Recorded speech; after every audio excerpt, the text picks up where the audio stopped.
Actually, the family started selling milk in San Antonio before the turn of the century. My grandfather delivered milk for his widowed mother and butter, and they actually sold cream to the Argyle, which is a famous private club in San Antonio. Anybody in San Antonio knows what the Argyle was. Anyway, they're still operating, so we were one of their first suppliers. But at after my grandparents married, and he was in the bee business in Hondo, and needed some mesquite beans to make mesquite trees for better honey. So he bought 400 acres of land in Sandia in 1908, and he came here, and then they raised cucumbers and along with watermelons.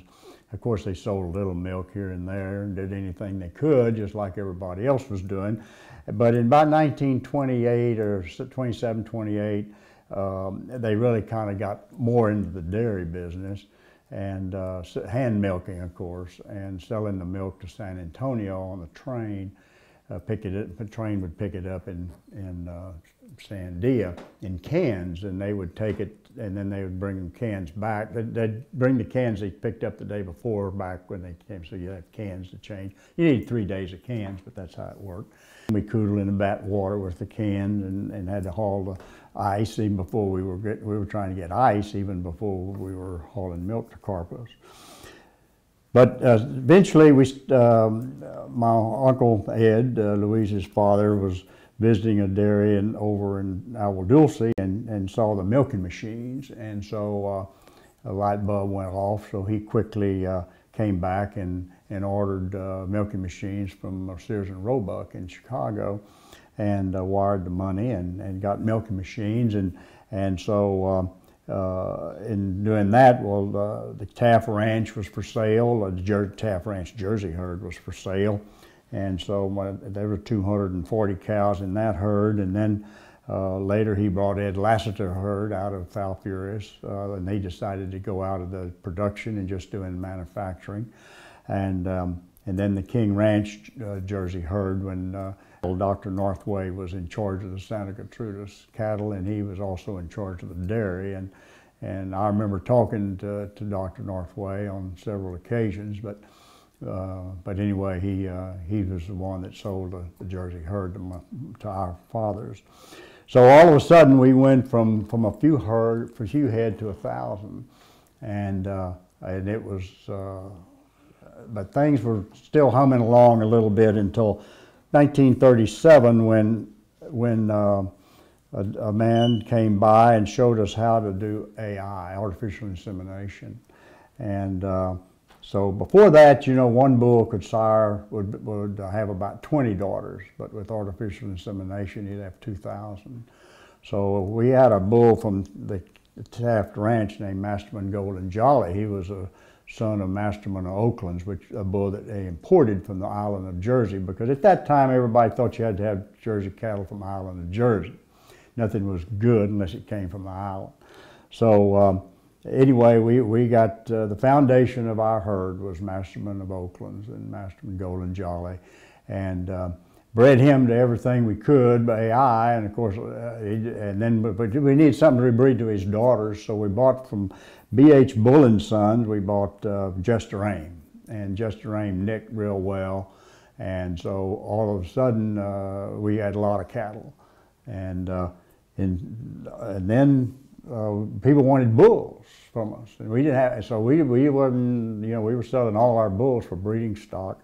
So that's when we started showing the cattle, and my Uncle Bob was in charge of the show herd for a while, and he traveled all over, all the way from here by train to San Francisco, Chicago, and then back down the East Coast and come back in here. I'd gone about 9 months, and he would tell me a story of the logistics of moving cattle by train, 2 or 3 cars to the herd, and refurbishing their bulls, because every time they stopped, they'd sell almost all the bulls, so they had to bring another load of bulls up. But anyway, we went on and started our milk plant in '43 and sold all the milk, and so therefore we needed more more milk and more cows, and we just kept going and kept breeding. And then the drought of '50s hit, and so things hit a wall. But my Uncle Ed figured out that he could put a drag axle on the back of an old flathead Ford and haul more hay out of New Mexico if you had a drag axle on it. So we were the first ones to run drag axles. I never remembered seeing a truck with drag axles until the '50s. We farmed about 10,000 acres of land, rented land in 4 counties, and Ed regularly put 80,000 miles on his foreman's truck, a guy named Grady Crisp. He just drove 80 miles an hour everywhere he went. But he had to maintain all these 4-row tractors, so we never got over 4-row equipment. And never air conditioned or anything. Most of them were butane, because really diesel hadn't come in back then. So, and they farmed, put up silage, lots of silage, a lot of big pits, 10,000 tons of silage a year, and or maybe even more. I think about 20,000 tons of silage. And then carrots came in and helped us get through some rough times. Carrots, we fed carrots, and beet pulp came online. We did a little beet pulp. Then brewer's grains from the brewery in Houston, and we started using some of that. And just whatever we could use, we're able to use for ruminants, could use in excess of getting, the stuff that you couldn't use anywhere else or couldn't get much far, we were able to use it in cow ruminants that were converted to milk that we were selling and providing a bunch of jobs for people. And the dairying industry in South Texas has gone down mostly because there's no milk plants. We have to sell the milk, take it all the way to Austin to haul, for hauling. And hauling has become higher, freight is more and more production. And because of the drought situation, to bring the feed in has gotten problems. So between freight, I think, is the biggest problem. Freight for feed in, for freight for milk out, and that is the reason why have slowed. The dairy industry has closed in South Texas. Well, as a family, we've always been consumer because we actually sold to the consumer directly. We knew the consumers, so therefore we really pay attention to what they wanted, and are very conscientious of being sure our milk meets all the standards, better than any of the standards. And because we had to face all our customers when we see them at church or we see them in business meetings or whatever. And we really know that, and we've been blessed to be able to have the land. This land was sold to us, but at a very low price compared to what it is today. And we cleared it, and we were able to get in production into it. And we're attached to the land. We're attached to the hard work, blood, sweat, and tears that our forefathers had to go through on days when it didn't rain and days when they had to come in after milking all the cows and go back out again.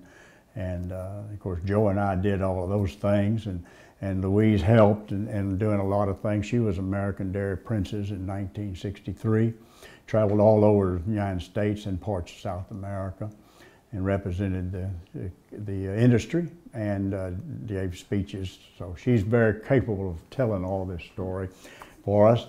And but I know that we've tried to. If you're going to be around, you might as well try to do a good job, and be confident that you tried to make a difference. We had offered a full line of dairy, cottage cheese, half and half, ice cream. Didn't make yogurt in those days, but had all the other butter and so forth. In 1971, we merged our plant with Hygeia Dairy down in Harlingen, Texas.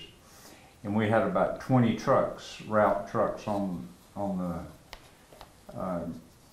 Maranzas Pass and Kingsville and Beeville were kind of the crescent area that we served, of course, as well as downtown and residential Corpus Christi.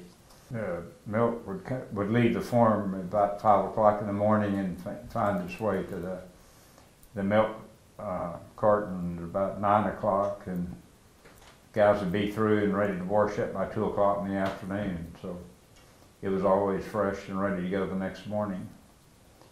And we had a chicken farmer here in Sandia that had all the laying hens, so that we had fresh eggs available too. That were just, as far as I know, we were the first ones to sell low-fat. I mean, other than skim milk, people still sold skim milk, but nobody sold the 1.5% or 2%. that was natural. It was natural protein. We didn't There's put no in. powder in We this didn't. We didn't product. put any powder in. A lot of other people putting powder in theirs to bring it up, but we didn't have to do that. And we cut the fat down to 1.5. Made ice cream with it. And we just did that through the separator. Now we sold all Jersey milk, so our protein was already high. But the people the other competitors, to get to our protein level, they had to add powder. Actually, we were selling 4% milk. Everybody was 4% milk. They were having to add fat if they had Jersey, if they had Holstein milk. And we've been really fortunate. I mean, all of us, the Jersey cow is what allowed us, well, I'd speak for myself, but to be able to travel the world, really. I mean, it allowed me to go to school and go on trips, and we've all been very active with the American Jersey Cattle Association and the World Jersey Cattle Bureau, and we've gone on their trips all over the world to see jerseys. In fact, my husband kind of laughs. He's like, "You always want to go see farms whenever you're on vacation," and I guess my grandfather and grandmother always did that too. Their vacations were always very cow-centered, and I guess I always feel that way too. I'm always looking, well, where's the Jersey herd?